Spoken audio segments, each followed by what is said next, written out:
Kami dari kelompok 1 akan mempresentasikan hasil laporan proyek berlaku dan tujuan bahasa Indonesia Meniba sekolah dasar SD. Latar belakang, pendidikan di Indonesia tidak terlepas dari peran penting kurikulum dan buku teks dalam menunjang proses belajar mengajar. Khususnya di jenjang sekolah dasar, kurikulum berfungsi sebagai pedoman dalam merancang pengalaman belajar siswa, sedangkan buku teks menjadi sumber belajar utama yang digunakan guru dan siswa dalam kegiatan pembelajaran sehari-hari. Dalam konteks kurikulum merdeka, pembelajaran bahasa Indonesia diarahkan tidak hanya untuk meningkatkan kemampuan berbahasa, tetapi juga untuk menumbuhkan berpikir kritis, apresiasi budaya, dan literasi fungsional.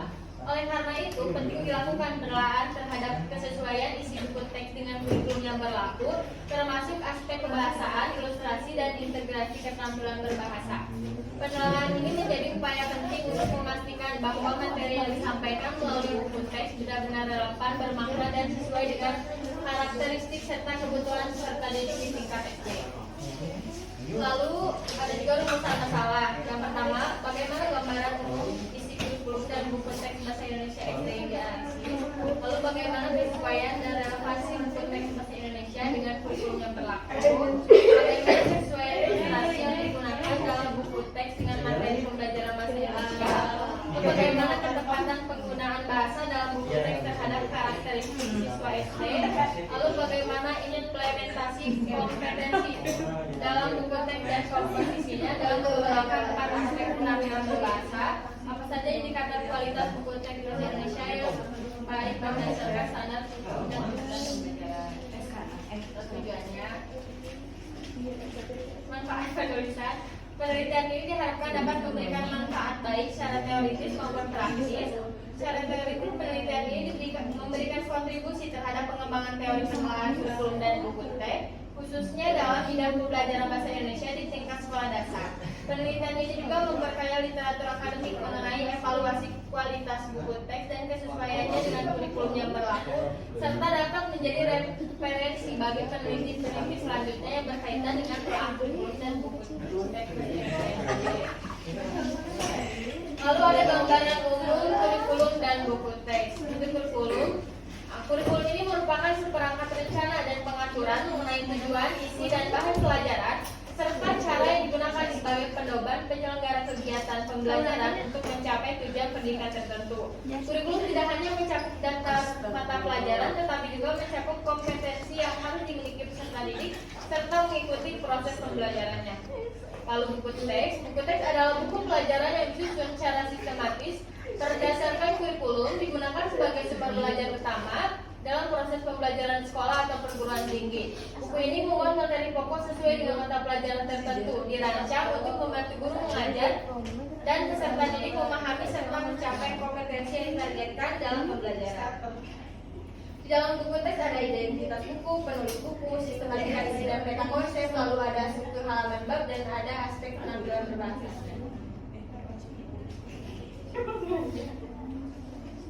Ini ada beberapa pengertian buku.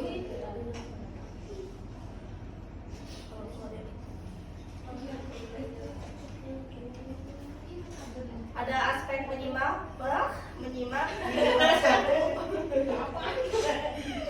Di aspek menyimak, tujuan pembelajaran yang tercantum seperti menyimak pada halaman 6, penjelasan tentang perkenalan diri lewat ilustrasi untuk mendeskripsikan benda pada halaman 7, mendeskripsikan kata sifat, mengarahkan untuk menggambarkan karakter diri. Pada buku teks halaman 10, memahami fungsi serta manfaat kamus untuk meningkatkan pemahaman kosakata. Lalu di halaman 11 terdapat teka-teki silang yang harus diisi menggunakan kata sifat sehingga sudah mendukung keterampilan dasar menyimak teks, fiksi dan non-fiksi. Yang kedua ada aspek membaca dan memirsa.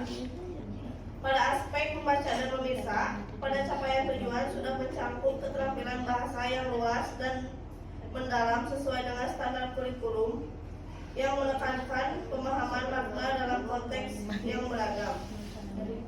Adapun tujuan pembelajaran yang lebih spesifik yaitu mengidentifikasi perbedaan karakter atau ciri-ciri khusus antara tokoh Rana dan Rani dalam teks teks singkat pada halaman 4. Teks pertanyaan yang diberikan mengandung makna denotatif yang jelas dan faktual untuk menjelaskan siapa Rana dan Rani serta ciri-ciri mereka, sekaligus mengandung makna konotatif yang tersirat dalam kata-kata yang menggambarkan sifat, cita-cita, dan nilai-nilai positif yang berkaitan dengan karakter mereka. Di halaman 5, ada tugas mengidentifikasi perbedaan karakter atau ciri-ciri khusus antara tokoh Rana dan Rani ini, fokus pada aspek pengenalan karakter. Lalu yang ketiga, ada aspek berbicara dan mempresentasikan. Aspek berbicara dan mempresentasikan pada capaian pembelajaran sudah sesuai dengan tuntutan kurikulum yang mengedepankan komunikasi efektif dan ekspresif. Buku teks halaman 13 terdapat cerita rakyat yang berjudul Darman dan Darmin. Teks ini memuat karakter tokoh dengan sifat yang berbeda dan situasi sosial. Di halaman 14 ada tugas kelompok, yaitu instruksi mengidentifikasi sifat-sifat dari tokoh dalam cerita Darman dan Darmin ini. Dapat menjadi bahan diskusi dan pengamatan sehingga memperkuat kemampuan peserta didik dalam mengomunikasikan gagasan secara runtut dan ekspresif. Lalu yang terakhir di bab 1 ada aspek menulis. Capaian pembelajaran di kurikulum aspek menulis yang memiliki kesesuaian yaitu menulis teks. Namun capaian pembelajaran yang tertulis di kurikulum yaitu menulis berbagai teks sederhana berdasarkan gagasan, hasil pengamatan, pengalaman, dan imajinasi. Ada sedikit perbedaan dengan buku teks di halaman 22 mengarahkan untuk menulis teks singkat tentang sahabat, penulis teks deskripsi dengan menggunakan kata sifat dan kata penghubung. Buku teks tujuan pembelajaran lebih spesifik, sedangkan dalam kurikulum lebih umum.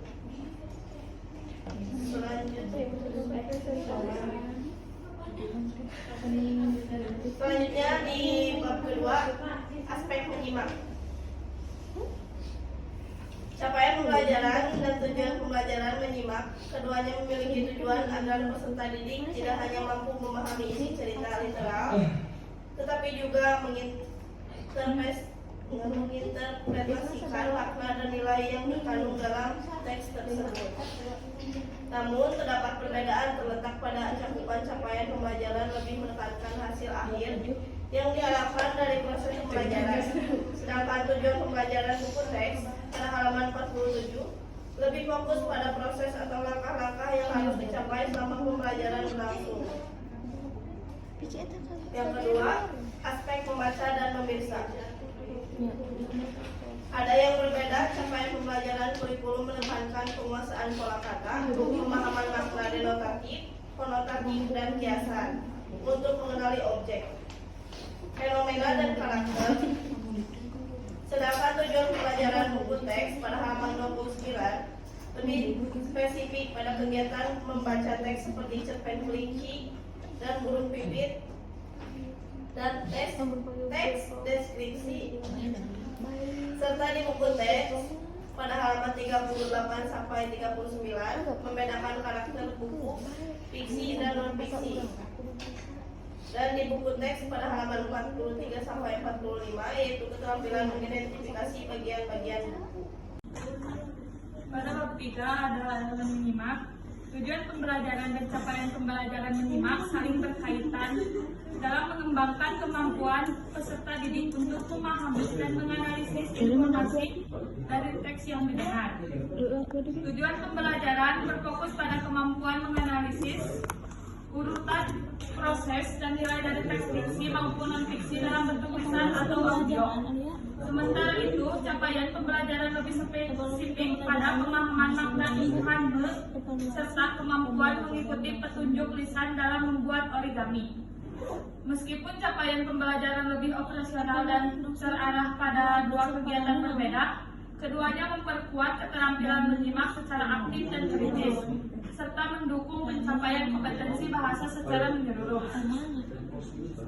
Yang kedua, elemen membaca dan memirsa.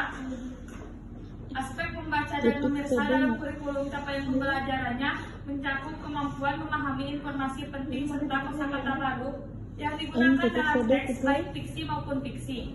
Hal ini bertujuan untuk melatih peserta didik agar mampu membaca dengan pemahaman mendalam serta mampu mengidentifikasi makna denotatif dan konotatif dalam teks yang dibaca. Yang ketiga, elemen berbicara dan mempresentasikan. Capaian pembelajaran dan tujuan pembelajaran berbicara dan mempresentasikan memiliki kesesuaian dalam mengembangkan kemampuan peserta didik untuk menyampaikan informasi secara lisan dengan runtut, ekspresif, dan sesuai konteks. Namun capaian pembelajaran kurikulum lebih menekankan pada kemampuan menyampaikan pengalaman pribadi dengan menggunakan kerangka bercerita yang sesuai. Sementara tujuan pembelajaran dalam buku teks halaman 31 sampai 32 lebih spesifik pada kegiatan menyampaikan informasi untuk menghibur dan meyakinkan mitra tutur. Yang selanjutnya ada elemen menulis. Tujuan pembelajaran dan capaian pembelajaran pada keterampilan menulis saling berkaitan dalam membangun kemampuan peserta didik untuk menuangkan ide secara tertulis. Tujuan pembelajaran menekankan pada kegiatan menulis teks sederhana yang bersumber dari gagasan, pengalaman, pengamatan, maupun imajinasi. Sementara itu, capaian pembelajaran lebih terfokus pada keterampilan menulis teks prosedur tentang hobi dengan memperhatikan kelengkapan struktur seperti judul, tujuan, alat dan bahan, langkah-langkah, serta penutup lengkap dengan ilustrasi pendukung. Yang selanjutnya bab 4. Elemen menyimak. Aspek keterampilan menyimak di dalam kurikulum memiliki beberapa poin seperti yang tertera di atas. Namun, di bab buku yang penulis analisis nampaknya aspek keterampilan tersebut sama sekali tidak ada. Bab 4 memang hanya 22 lembar. Pantas saja mengapa jumlah halaman di bab ini sedikit. Ternyata memang karena ada kompetensi-kompetensi yang sudah dimasukkan oleh penulis buku. Yang kedua, aspek membaca dan memirsa. Capaian pembelajaran dan tujuan pembelajaran membaca dan memirsa memiliki kesesuaian dalam mengembangkan kemampuan peserta didik dengan fasih dan memahami berbagai informasi serta kosakata yang terkandung dalam teks baik fiksi maupun non-fiksi. Dengan demikian, teks yang terdapat pada halaman 79 ini lebih menekankan pada kosakata baru bukan kepada wirausaha. Yang ketiga ada aspek berbicara dan mempresentasikan. Aspek keterampilan berbicara dan mempresentasikan di dalam kurikulum memiliki beberapa poin seperti yang terlihat di atas. Namun di dalam buku yang penulis analisis, nampaknya aspek keterampilan tersebut sama sekali tidak ada pada bab 4. Memang hanya 22 lembar, pantas saja mengapa jumlah halaman ini lebih sedikit. Ternyata memang karena ada kompetensi-kompetensi yang tidak dimasukkan oleh penulis buku. Namun demikian, di dalam buku tersebut ada panduan untuk berbicara dan mempresentasikan terdapat pada halaman 81, 86, dan 87. Peserta didik disuruh berkelompok lalu menjawab pertanyaan yang terdapat pada buku tersebut, lalu mempresentasikannya di depan kelas. Yang terakhir, aspek penulis. Tujuan pembelajaran buku teks halaman 93 ini lebih fokus pada langkah-langkah membuat laporan hasil wawancara, tapi di dalamnya tidak dijelaskan secara detail. Seperti pada kurikulum, dengan demikian tujuan pembelajaran perlu diperluas agar mencakup seluruh proses menulis dengan capaian yang diharapkan. Selanjutnya ada bab 5. Di sini ada aspek Oke, channel membaca akan dan dimatikan. menulis.